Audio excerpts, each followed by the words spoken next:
Hello friends, இப்போ நம்ம பூண்டு கருவேப்பிலை குழம்பு தான் பார்க்க போகிறோம். அதுக்கு நான் ஒரு மண்சட்டி வச்சு எண்ணெய் ஊற்றி அலசி வச்சுருக்க கருவேப்பிலை போட்டு நல்லா வறுத்து எடுத்துக்கிறேன். அதில் ஈரப்பதம் போனால் போதும், நல்லா பொரிஞ்சு வரணும்னு அவசியம் கிடையாது. ஸோ அது நான் ஈரப்பதம் போகிற வரைக்கும் நல்லா வறுத்து எடுத்துக்கிட்டேன். இந்த கருவேப்பிலை வந்து தட்டில் போட்டு ஆற வச்சு அதுக்கப்புறம் மிக்சியில் போட்டு அரைச்சிக்கலாம். இப்போ அதே சட்டியில் நான் எண்ணெய் ஊற்றி தாளிக்கிறதுக்காக கடுகு சீரகமும் போட்டுட்டு அதுக்கப்புறமா வெந்தயம் கொஞ்சம் போட்டிருக்கேன். காரக்குழம்புன்னும் போது நீங்கள் வெந்தயம் போட்டு தாளிச்சிங்கன்னா டேஸ்ட் ரொம்பவே நல்லாயிருக்கும். வெந்தயம் பொரிஞ்சதுக்கப்புறமா ஒரு மிளகாய் கிள்ளி போட்டிருக்கேன். இது பூண்டு கருவேப்பிலை குழம்புன்றதால பூண்டு கொஞ்சம் நிறையவே போட்டுக்கலாம். நான் பூண்டு வந்து 1-2 கட் பண்ணி போட்டிருக்கேன், இல்லை தட்டியும் போட்டுக்கலாம்.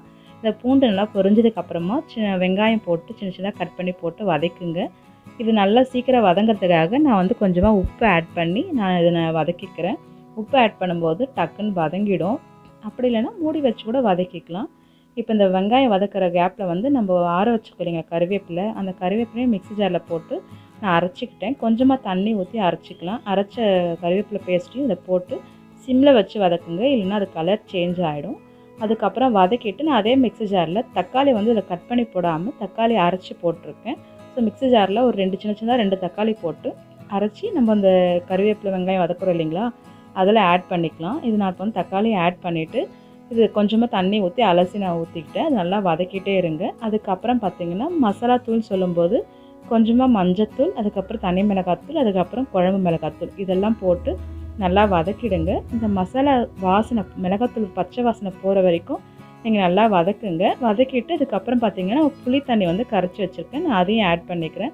ஸோ இந்த ஸ்டேஜில் நீங்கள் புளிப்பு, உப்பு, காரம் எல்லாம் பார்த்துக்குங்க. எனக்கு கொஞ்சம் காரம் கம்மியாக இருக்க மாதிரி இருக்குன்னு சொல்லிவிட்டு நான் கொஞ்சமாக மிளகாத்தூளும் ஆட் பண்ணி, குழம்பு மிளகாத்தூள் ஆட் பண்ணியிருக்கேன். இது நல்லா கொதி வரட்டும். இப்போ நான் இந்த குழம்பு வந்து நல்லா சுண்டி எண்ணெய் பிரிஞ்சு வரணும். அதுக்காக நான் மூடி வச்சு நல்லா கொதிக்க விடுறேன்.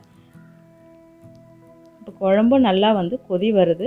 கொதி வறுக்கும்போது நீங்கள் மூடி போட்டுடுங்க. இப்போ தாளிக்கும் போது நீங்கள் நல்லெண்ணெய் வேணாலும் தாளிச்சிக்கலாம்.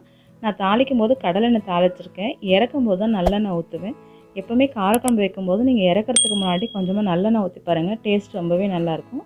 இப்போ நம்ம குழம்பு நல்லா சுண்டி வந்துருச்சு, எண்ணெயும் பிரிஞ்சு வந்துருச்சு. நான் இறக்கும்போது கொஞ்சமாக நல்லெண்ணெயை ஊற்றிட்டேன். இப்போ நம்மளோட கறிவேப்பிலை குழம்பு ரெடி. லஞ்சுக்கு என்ன பண்ணணும்னு பார்த்தீங்களா, சாதம், கறிவேப்பிலை குழம்பு, வாழைத்தண்டு கூட்டு, மாம்பழம். இதான் இன்றைக்கி எங்களோட லஞ்ச். என்னோடய வீடியோஸ் பிடிச்சிருந்தால் லைக் பண்ணுங்கள், ஷேர் பண்ணுங்கள், சப்ஸ்கிரைப் பண்ணுங்கள். Thank you friends.